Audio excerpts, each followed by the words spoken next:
O cara cruza os braços na frente do rosto e faz uma máscara com as mãos toda vez que balança as redes. Se você acompanha o mínimo de futebol europeu, sabe exatamente de quem eu tô falando.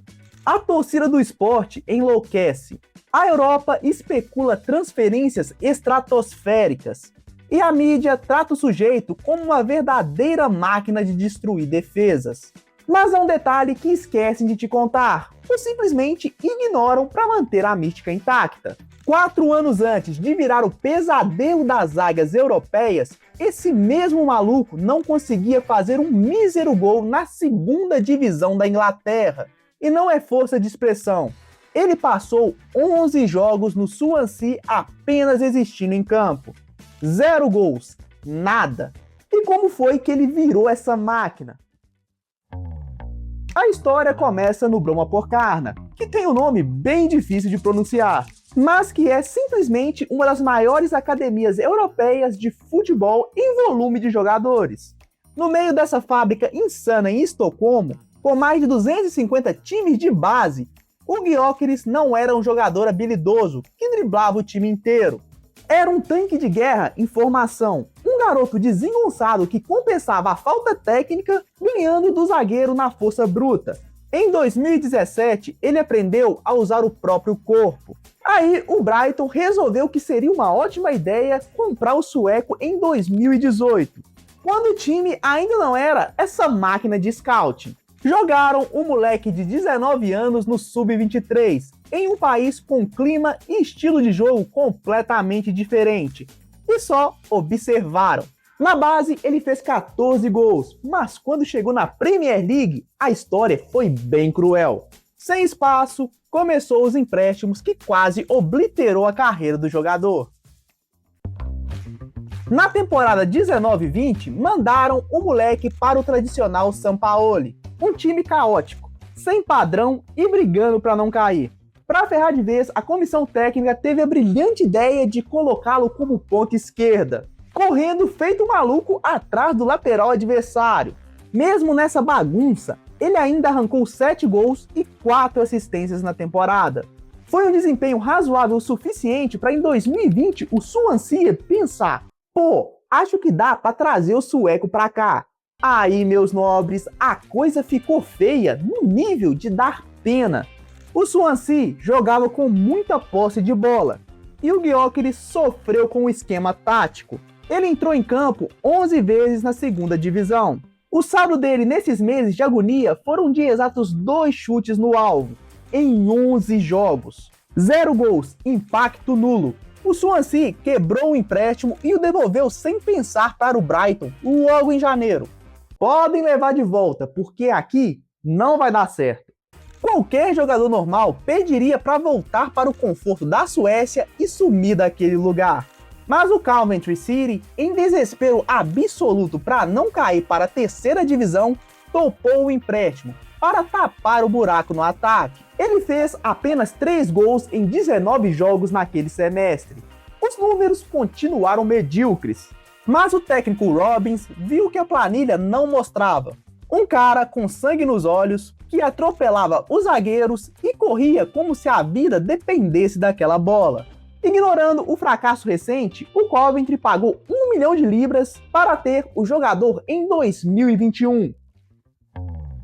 Na temporada 21 e 22, a mentalidade resetou. Ele marcou 17 gols e entendeu finalmente como se impor fisicamente. Percebeu que não precisava de drible curto, era só utilizar o corpo colossal, girar em torno do zagueiro e ganhar na velocidade. E aí veio a fase absurda de 2022 e 2023. Ele destruiu a liga com 21 gols e 10 assistências em 46 rodadas. Carregou um time limitadíssimo até a final dos playoffs de acesso em Wembley, o famoso jogo do bilhão contra o Luton Town. Arrastou 3 marcadores por 120 minutos, deu passe para o gol do empate, mas a vaga para a Premier League escapou nos pênaltis. Mas enquanto ele chorava, o telefone do empresário já estava fritando. A segunda divisão tinha ficado pequena para ele. O Sporting meteu o pé na porta para conseguir o jogador e transferiu 20 milhões de euros para os ingleses, em um pacote que poderia chegar a 24 milhões com bônus. A compra mais cara da história do clube. E os rivais? Bom, zoaram pra caramba, chamando o Sport de instituição de caridade, por pagar uma fortuna em um renegado da segunda divisão. Victor não rebateu na internet, respondeu pisando sem dó no pescoço da defesa. Na estreia, gastou apenas 14 minutos para fuzilar a rede 2 vezes. Um cartão de visitas brutal. O sistema 3-4-3 dinâmico do Rubem Amorim virou o habitat natural dele. Ele atirava os zagueiros para fora do campo no ombro a ombro e invadia a área igual um trem sem freio. A cada gol cruzava as mãos e fazia a famosa máscara. Demorou meses para revelar que era uma homenagem ao vilão Bane, do Batman, com uma frase cirúrgica. Ninguém ligava para quem eu era, até eu colocar a máscara. Pô, o cara é brabo, hein?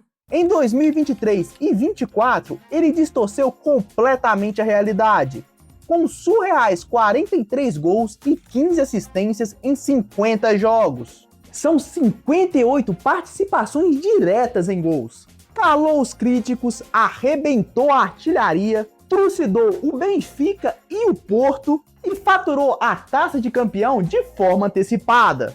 E se alguém achou que era sorte de principiante, a temporada 2024 e 25 calou o planeta. Ele engatou o bicampeonato português, levantou a taça de Portugal e se despediu de Lisboa com assombrosos 97 gols e 28 assistências em 102 jogos. O cara simplesmente foi o artilheiro da Liga das Nações e cravou o 15º lugar na Bola de Ouro, deixando até o ciborgue do Haaland comendo poeira. A vingança perfeita veio em julho de 2025. A mesma Inglaterra que o rejeitou e chutou ele da segunda divisão precisou abrir os cofres para ele voltar. O Arsenal pagou mais de 60 milhões de libras e entregou a camisa 14 para o Gyökeres. O objetivo era ser a arma letal do time. O vilão finalmente conquistou o reino que duvidou dele. O esporte hoje tá cheio de moleque de vidro, que culpa a mídia, culpa o técnico, culpa a pressão, e o Gyökeres, quando estava lá no fundo do poço, poderia ter culpado o sistema. Mas ele aprendeu que o mercado europeu não tem pena, só olha para os números finais. Ou você vira a mesa a socos e destrói quem duvida de você, ou vira estatística esquecida. O sueco aceitou sozinho as críticas e provou para todo mundo que o ódio puro, quando bem canalizado, pode construir lendas indestrutíveis dentro do gramado.